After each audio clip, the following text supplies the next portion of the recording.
toi, très cher Fiona, tu es plus école élémentaire ou école maternelle? Élémentaire, mon cher Watson.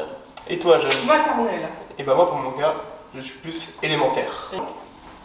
T'es plus périscolaire ou temps méridien, toi? Méridien. Et toi? Moi, je suis plus temps périscolaire quand même. Moi, c'est un peu des deux, c'est pas la même chose. Non. Ah ouais? Le périscolaire, en soi, c'est plus le temps de détente avec les enfants. Et le méridien, c'est plus la surveillance. C'est aussi cheater les enfants avec de l'eau quand il fait trop chaud. Oui, exactement. Mais c'est pour ça, en fait, je te rejoins sur le temps périscolaire parce que c'est vraiment un temps de détente et ça sont là pour vraiment décompresser de la journée qu'on a eue. Et forcément, le temps périscolaire, moi, c'est mon préféré dans le sens où moi, je peux ensuite me détendre avec les enfants avant de proposer des activités qui vont suivre. Ah oui, c'est le temps libre du coup avant les activités. C'est ça, voilà. C'est ça. Ah oui, c'est vrai. Et après, avec les activités, forcément, on peut bien s'amuser avec les enfants tout en leur enseignant des choses et en leur apprenant des choses. Voilà. Pas faux, pas faux. D'ailleurs, vous avez postulé comment, vous? Bon, une journée organisée par la mairie. Nice. Et toi, du coup, Lilian? Ah bah moi, c'était vraiment simple. En fait, j'ai juste postulé sur le site de la mairie, en fait. J'ai mis mon CV, ma lettre de motivation, et après, j'ai attendu qu'on me réponde par mail.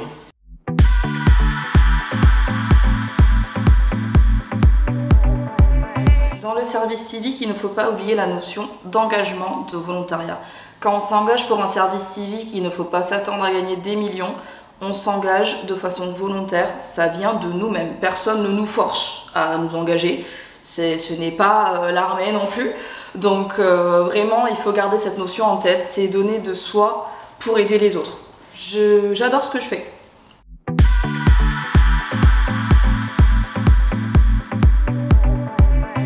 Le service civique, ça m'a apporté la patience avec les plus petits, ça m'a conforté dans mon projet et j'ai pu commencer un CAP petite enfance en distanciel pour l'année prochaine.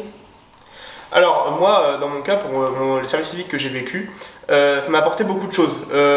Premièrement, ça m'a apporté déjà que j'ai pu vaincre ma timidité parce qu'à la base, je suis quelqu'un de très timide, mais je suis arrivé dans une équipe qui a su me mettre à l'aise. Et donc forcément, au fur et à mesure des mois, j'ai pu petit à petit vaincre ma timidité. Ensuite, ça m'a aussi apporté beaucoup d'esprit collectif, dans le sens où le métier d'animateur périscolaire, c'est un métier où on doit tous s'entraider, proposer des idées et agir collectivement dans les activités qu'on propose. Ça m'a aussi également permis d'améliorer ma créativité, que ce soit dans les jeux manuels, sportifs ou même dans mon projet d'animation qui à la base était le théâtre. J'ai pu mener à bien toutes les petites scènes que j'ai pu faire avec les enfants pour venir à un résultat qui était très concluant. Et donc par rapport à mon projet d'avenir, déjà ce qu'il faut savoir c'est qu'à la base je voulais faire un métier qui n'a rien à voir avec le métier de l'animation, car à la base je voulais faire le métier d'ambulancier, mais depuis mon service civique je me suis dirigé sur une autre voie, du coup le métier de l'animateur en périscolaire. Et donc pour arriver à avoir ce métier là, je suis en train actuellement de passer mon BAFA. J'ai déjà accompli la partie théorique et maintenant il ne me reste plus qu'à faire mon stage pratique et ensuite le perfectionnement pour obtenir le diplôme. Alors, ce que le service civique m'a apporté, il faut savoir qu'à la base, je suis secrétaire administrative. Je ne me suis jamais vue travailler avec des enfants parce qu'à la base, je ne suis pas du tout à l'aise avec les enfants. Mais un jour, je me suis posé la question, et si tu changeais un peu, si tu voyais un peu si ça te convenait ou pas. Et je me suis renseignée auprès de ma mission locale, qui m'a dirigée vers la ville, où j'ai pu m'inscrire en tant que service civique. Et depuis, j'ai découvert une autre personne, une autre facette de moi-même, une personne qui est vachement plus à l'aise avec les enfants, qui est capable d'écouter les enfants et de travailler avec eux. Donc j'ai réussi aussi à me concerter sur mon projet d'avenir, qui est le BAFA.